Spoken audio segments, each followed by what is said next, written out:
Is your advantage superior and sustainable? By advantage, we're going to turn our attention to competitive advantage, and that's the third element that we're going to be examining within our opportunity identification discussion. So building competitive advantage really begins with thinking about customer validation and having a customer validated perspective on the problem and your planned solution. It gives you a target for where to invest the time and the resources to build that venture. And it helps you to really think about how to be competitive, which requires consideration of two elements: the degree of your advantage and the sustainability of that advantage. So by degree, what we're discussing here are there better features, and not a little better, but a lot better features that you can bring to the market? Are there things that aren't necessarily more in number? If a competitor has 5 features, it doesn't necessarily mean that you need those 5 plus 5 more. It means that you need perhaps the right 5, the right 7. Per our discussion on value innovation, maybe there are 1 or 2 things out there that customers don't really value, that you can remove those and reinvest those resources into doing a few new things or amplifying some existing things that really do matter to customers. But we want to be better, and we want to be a lot better. We may be able to be cheaper. We may be able to derive value in the marketplace by offering a similar product to what's out there, maybe the exact same product in many ways, but we have some secret sauce, some new approach that makes our offering cheaper. And not just cheaper so competitors can lower prices, and then we lower prices, and then they lower prices, and then we go out of business if they're bigger than us and we can't compete that way. But what we mean by lower prices and substantially lower prices in a sustainable way is there's something different about our operations. So in this case, think of something like your movie experience, your home movie experience. What you were doing in a DVD movie rental market a few years ago. Many of us went to Blockbuster or our local video rental place, chose our movie, paid for our movie, left, went home, came back a day or 2 later and returned that movie. Well, we haven't done that lately with Blockbuster since they've gone out of business. But what really came along that most of us went to was a company called Netflix. And you may know Netflix now as a streaming service. You may know Netflix now as an internet-based service. But in its beginning, it was mail order. And for our older students, you may remember the mail order version of Netflix that was the original. And what that allowed us to do was to go online, choose the same movies that we may have chosen from that Blockbuster, but they would come to us via the mail. And sure, we may have to wait a few days for that to arrive, but they were cheaper, and they were always in stock, more or less. And few of us had to watch the movie that day. So the fact that we had to wait a couple of days, you could argue was worse than the Blockbuster experience. But for many of us, we would rather wait a few days on mail order than go to the store, maybe the movie was in, maybe it wasn't, watch it, and then travel back to the store and return it. We would rather wait, and we would perceive waiting as being worth it for the time and or money that we saved. So what we see with that is that Blockbuster eventually came into trying to do some things with mail order and trying to do some things online. But 1, they were a bit late to the party at that point, and 2, they still bore the expense of the face-to-face bricks and mortar operations that they were still running. So sure, they could try and copy a Netflix or copy a Redbox and do the vending machine model, but that did not necessarily replace all of the expenses that they were already incurring, and that based on multi-year lease agreements, they may have already been on the hook for, even if they wanted to close the stores. So what we see with that is where there is opportunity to bring a degree of improvement by lowering price, and if it's accompanied by some operational advantages or supply chain advantages or manufacturing advantages, that's where you can add real value. You may also add real value in the marketplace and have a significant degree of advantage if you can be rare, meaning that you can bring something to the market that competitors either can't do or they can't reasonably do the way that you do it.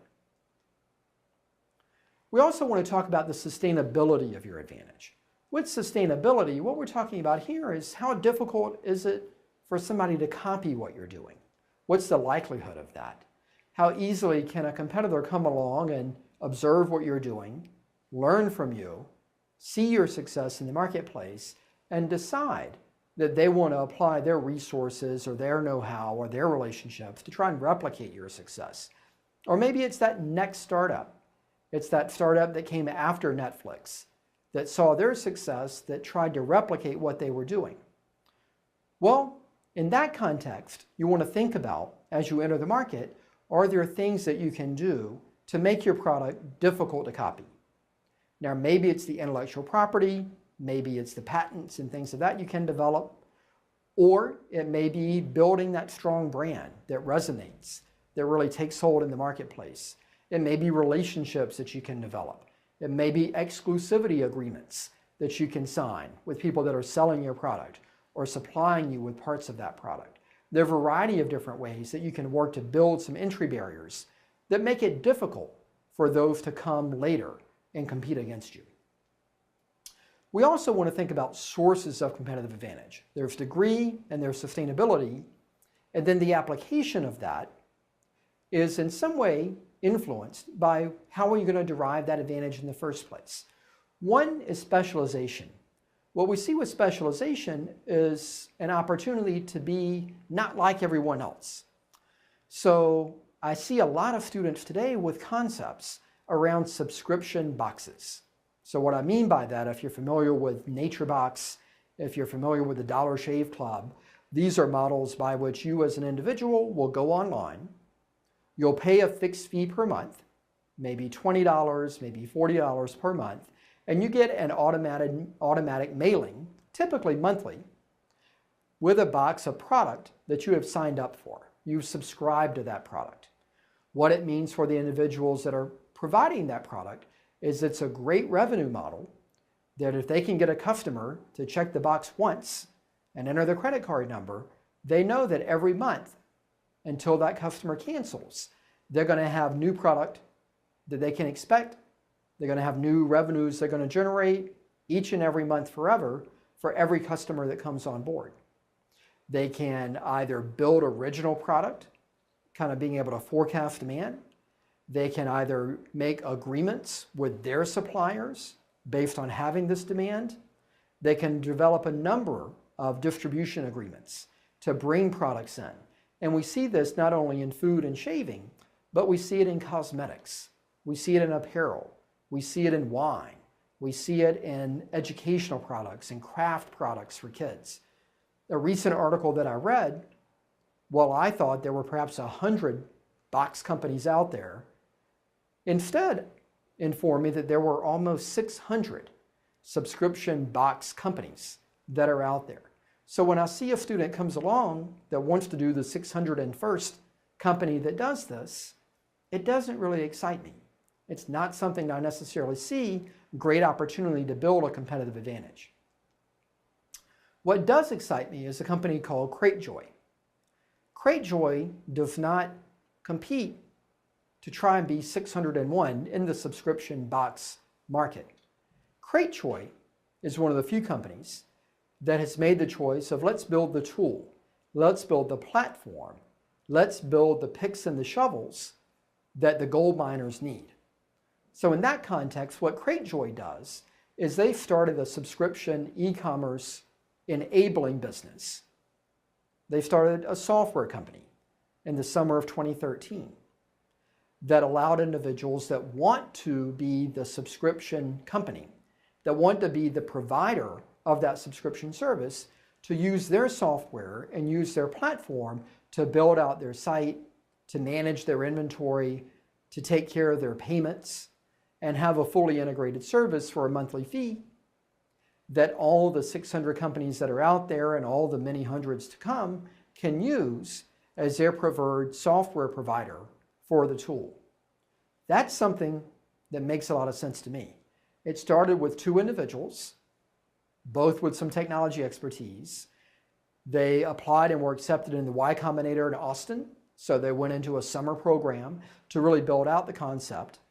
And approximately a year later, they raised $4 million in venture capital in September of 2014 to continue to build and scale and market that business.